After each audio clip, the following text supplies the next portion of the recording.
ఈరోజు తెలంగాణ రాష్ట్రంలో మొట్టమొదటిసారిగా ఒక బడాయి బడ్జెట్, అప్పుల బడ్జెట్, గొప్పల బడ్జెట్, ఇది ప్రజా వ్యతిరేక బడ్జెట్గా ప్రవేశపెట్టింది. కేవలం 33,000 కోట్ల రూపాయల అభివృద్ధి కోసం పెట్టి 62,000 కోట్ల రూపాయలు అప్పుగా చూపిస్తున్నారు. 62,000 కోట్ల రూపాయలు ఏ రకంగా అప్పు తీసుకొస్తారు? ఎఫ్ఆర్బిఎం కింద మీ పరిమితులు ఏందో ఒకసారి గ్రహించాల్సిన అవసరం ఉన్నది. ఎఫ్ఆర్బిఎం కింద నీకు ఉన్నటువంటి అర్హత ఎంత? ఏ రకంగా నువ్వు 62,000 కోట్ల అప్పు తీసుకొస్తావో ప్రజలకు చెప్పాలా. అంటే ఎంత పచ్చి అబద్ధాలతో కూడినటువంటి బడ్జెట్. 50,000 అధికంగా రెవెన్యూ వస్తుందట. అయ్యా, నీకు 50,000 కోట్ల రూపాయలు అదనపు బడ్జెట్ ఏ రకంగా సమకూరుతుందో చెప్పాల్సిన అవసరం ఉన్నది. 50,000 కోట్ల రూపాయలు అదనపు బడ్జెట్ రెవెన్యూ వస్తుందని చూపిస్తావు, 60,000 కోట్ల రూపాయలు అప్పు వస్తుందని చూపిస్తావు, 33,000 కోట్లు మాత్రమే ఖర్చు అభివృద్ధి కోసం చేస్తున్నట్టు చూపిస్తావు.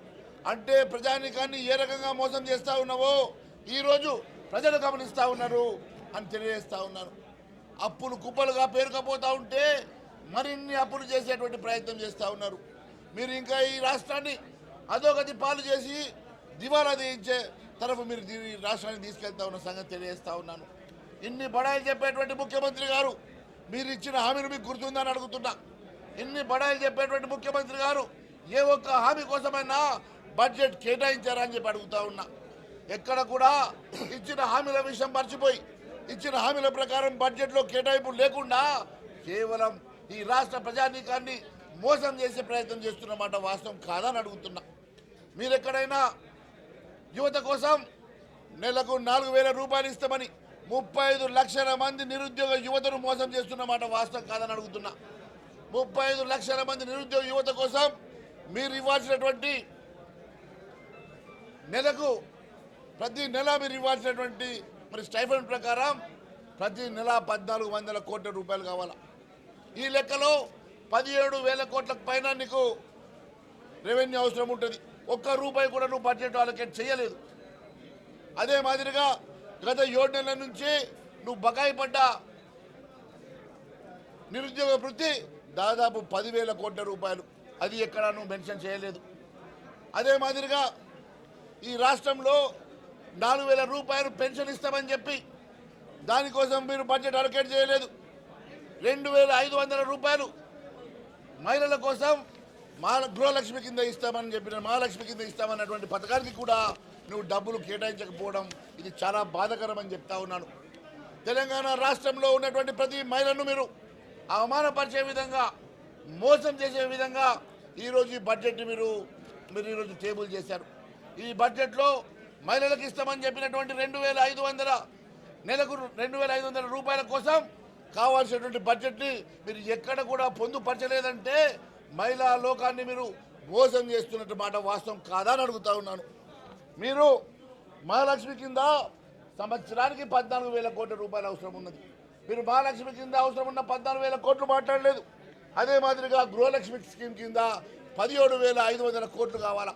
మరి గృహలక్ష్మి కింద 17,500 కోట్ల రూపాయలు కూడా ఎక్కడ మెన్షన్ చేయకపోవడం అంటే ఇది పూర్తిగా ఈ రాష్ట్ర మహిళా లోకాన్ని, ఈ రాష్ట్ర మహిళల్ని, ఈ రాష్ట్ర ఆడపడుచుల్ని మీరు పూర్తిగా మోసం చేసిన మాట వాస్తవం కాదని అడుగుతా ఉన్నాను. అంతేకాదు, చేయూత పథకం కింద నెలకు 4,000 చొప్పున 44 లక్షల మందికి మీరు ఇవ్వాల్సినటువంటి బడ్జెట్ అంశంలో కూడా మీరు ఎక్కడ కూడా పొందుపరచకపోవడం కూడా చాలా బాధాకరంగా ఉన్నది. మరి ఈరోజు తాగునీటి ప్రాజెక్టులో ఓటాన్ అకౌంట్లో మీరు ఇచ్చినటువంటి ఫిగర్లో దాదాపు 6,000 కోట్ల రూపాయలు తగ్గించడం వెనుక మరి మతలబు ఏంది అని అడుగుతా ఉన్నాను.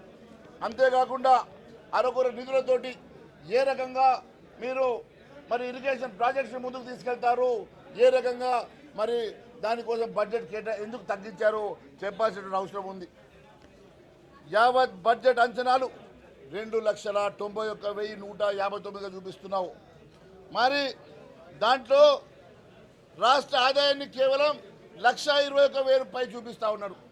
మరి 1,21,000 చూపిస్తే గత ఏడాది ఆదాయం కన్నా 1,69,000 కోట్లు మాత్రమే ఉన్నాయి. మరి గత బడ్జెట్లో 1,69,000 కోట్లు ఉంటే మీరు 2,21,000 ఏ రకంగా చూపిస్తూ ఉన్నారో మరి సమాధానం చెప్పాల్సినటువంటి అవసరం ఉన్నది. ఈ రకంగా 52,000 కోట్ల రూపాయలు అదనంగా చూపిస్తున్నారంటే ఈ 52,000 కోట్ల రూపాయల అదనపు రెవెన్యూ ఎక్కడి నుంచి వస్తుందో మరి రాష్ట్ర ప్రజానీకానికి చెప్పాల్సినటువంటి అవసరం ఉన్నది. అంతేకాకుండా 62,000 కోట్ల రూపాయల అప్పు కూడా ఎఫ్ఆర్బిఎం పరిధి దాటి ఏ రకంగా తీసుకొస్తారో మరి ప్రజానీకానికి చెప్పాల్సినట్టు ఉన్నది. ఇవన్నీ కేవలం అప్పుల కుప్పలుగా మార్చి ఈ రాష్ట్రాన్ని అధోగతి చేసి ఈ రాష్ట్రాన్ని పూర్తిగా దివాలా తీసి రాష్ట్రాన్ని పూర్తిగా మోసం చేసి మీరు మోసపూరితమైనటువంటి బడ్జెట్ ప్రవేశపెట్టారు. ఈ బడ్జెట్ ప్రజా వ్యతిరేక బడ్జెట్, అభివృద్ధికి ఎక్కడ స్థానం లేనటువంటి బడ్జెట్, అభివృద్ధి గురించి పలకని బడ్జెట్, అభివృద్ధి గురించి మాట్లాడిన బడ్జెట్. ఇది కేవలం కొడంగల్ కోసమే బడ్జెట్, ఇంకా దేనికోసం కాదు. ఇది కేవలం ముఖ్యమంత్రి గారు ప్రజా వ్యతిరేక బడ్జెట్ని ప్రవేశపెట్టి అప్పుల బడ్జెట్ మాత్రమే ప్రవేశపెట్టినట్టుగా భారతీయ జనతా పార్టీ తరఫు తెలియజేస్తా ఉన్నాను. ధన్యవాదాలు.